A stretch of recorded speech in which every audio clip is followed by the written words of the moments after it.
ஊர் முழுக்க நம்ம விஷயம் எல்லாம் பரவி இருக்கோம். கண்ணு காது மூக்கு வச்சு பேச ஆரம்பிச்சிருப்பாங்க. சரவணன் கண்ணுல பட்டா கழுகு கொத்துற மாதிரி கொத்தி ஏதாவது கேள்வி கேட்டு அவனை நோக அடிச்சிருவாங்க. சரவணனை யாரும் எதுவும் பேசாம நான் பாத்துக்கிறேன். அழுது அழுது இவளுக்கு ஏதாச்சும் ஆயிருமோன்னு எனக்கு பயமா இருக்கு. யாராவது மாமா கிட்ட பேசினாங்களா? விவாகரத்து வேண்டானே எடுத்து சொன்னாங்களா? இப்போ என் வாழ்க்கை அம்பிட்டுதான் இல்ல. வயசு வித்தியாசம்லாம் அங்க விஷயம் இல்லைங்க. அதை நீங்க மறைச்சியே பாருங்க, அதுதான் பிரச்சனை.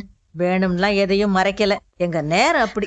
நான் அப்பவே சொன்ன மீனா, இவங்க கேட்கல. இவங்க பேச்சு மட்டும் கேட்கவே கேட்காதீங்கன்னு தான் சொல்லுவேன். இதனால உடனே கோர்ட்டுக்கு போய் யாராவது நிப்பா? அவரு விவாகரத்து வாங்கணும்னு மாமா கிட்ட வாய விட்டு கேட்டாங்கல்ல, நான் வேணா அவங்களுக்கு போன் பண்ணி பேசட்டுமா? அதுக்கு நீங்க முதல்ல பொறுமையா இருக்கணும். அதுதான் ஒரே வழி.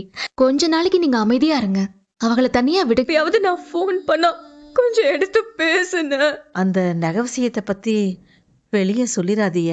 பட்ட அவமானத்துக்கு ஒரு வாரத்துக்கு வீட்டை விட்டு வெளியே வர மாட்டோம், இல்லைன்னா தூக்கில தொங்கிரும். வாய்க்கு வந்த வேலை பேசிக்கிருக்கா. இதெல்லாம் ஒரு ஆள் ராண்டு அதை கேட்டு சும்மா இருக்க சொல்றியா? நான் சிம்பிளா அதாவது சமைக்கிறேன், நீ உட்கார்ந்து சாப்பிடு. எனக்கு யோசிக்க யோசிக்க பைத்தியமே பிடிச்சிடும் போல இருக்குடா. என்ன சித்தப்பா, கவனத்தை எங்க வச்சுட்டு வியாபாரம் பாக்குறிய? நினப்பு பூரா அங்கதான் இருக்கு.